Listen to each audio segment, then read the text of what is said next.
స్వర్గీయ నందమూరి తారక రామారావు గారి 28వ వర్ధంతిని పురస్కరించుకొని ఆర్కే బీచ్ వద్దనున్న విగ్రహానికి పూలమాలలు వేసి నివాళులు అర్పించిన ఎమ్మెల్యే గంట ఎంపీ భరత్ తెలుగు ఖ్యాతిని ప్రపంచానికి చాటిన ఆ మహానుభావుడికి భారతరత్న ఇవ్వాలని డిమాండ్. గంట పాటు ఎంపీ శ్రీ భరత్, జిల్లా పార్టీ అధ్యక్షుడు గండి బాబ్జీ పాల్గొన్నారు.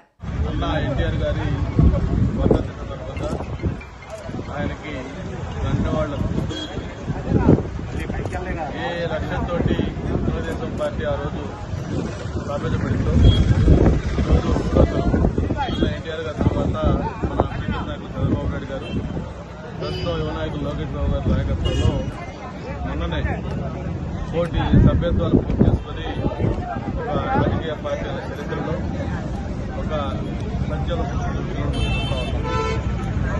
ఆ రోజు తెలుగువాడి ఆత్మగౌరవం కోసం ఎన్టీఆర్ గారి పార్టీ స్థాపించి 100 సంవత్సరాల చరిత్ర ఉన్న కాంగ్రెస్ పార్టీని కేవలం 9 నెలల్లోనే పోగొట్టి వేళ ప్రకటించి ఆ రోజు అధికారం చేపట్టడం. ఏదైతే ఆ రోజు పార్టీ స్థాపించడం సమాజమే దేవాలయం, ప్రతి పేదవాడు కూడా దేవుడు, అటువంటి పేదవాడు తినడానికి తిండి, ఉండడానికి ఇళ్ళు, కట్టుకోవడానికి పంట కల్పించాలి, అదే నా పార్టీ సిద్ధాంతం అని చెప్పిన మాట ప్రకారం ఈరోజు ఏదైతే మనం చాలా గొప్పగా చెప్పుకుంటున్నాం సంక్షేమ కార్యక్రమాలు, వాటన్నిటి కూడా నాంది పలికింది అన్న ఎన్టీ రామారావు గారు.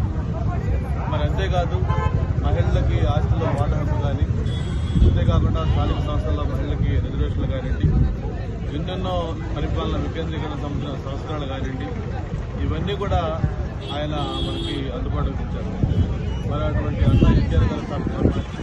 ఆ తర్వాత చంద్రబాబు నాయుడు తెలుగువాడి యొక్క ఖ్యాతిని అంతర్జాతీయ స్థాయిలో తీసుకెళ్లి మరి ముఖ్యంగా టెక్నాలజీ కూడా మన కామన్ మ్యాన్కి పరిచయం చేసి ఈరోజు అభివృద్ధి ఫలాలందరికీ అందించడం చేసిన చంద్రబాబు నాయుడు గారు చెప్తారు.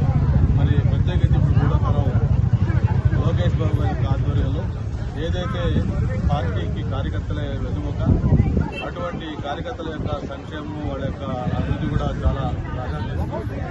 ఏ రాజకీయ పార్టీ చేయని విధంగా కార్యకర్తల సంక్షేమం ఏర్పాటు చేయడమే కాకుండా ఆ కార్యకర్తకు ఏదైనా ప్రమాదం జరిగింది ఆ కుటుంబాన్ని ఆదుకునే విధంగా కూడా ఈరోజు కొత్త కార్యక్రమం ఏర్పాటు చేసిన ఘనత తెలుగుదేశం పార్టీ. మరి అటువంటి తెలుగుదేశం పార్టీ ఈరోజు మనం చూస్తూ ఉన్నాం.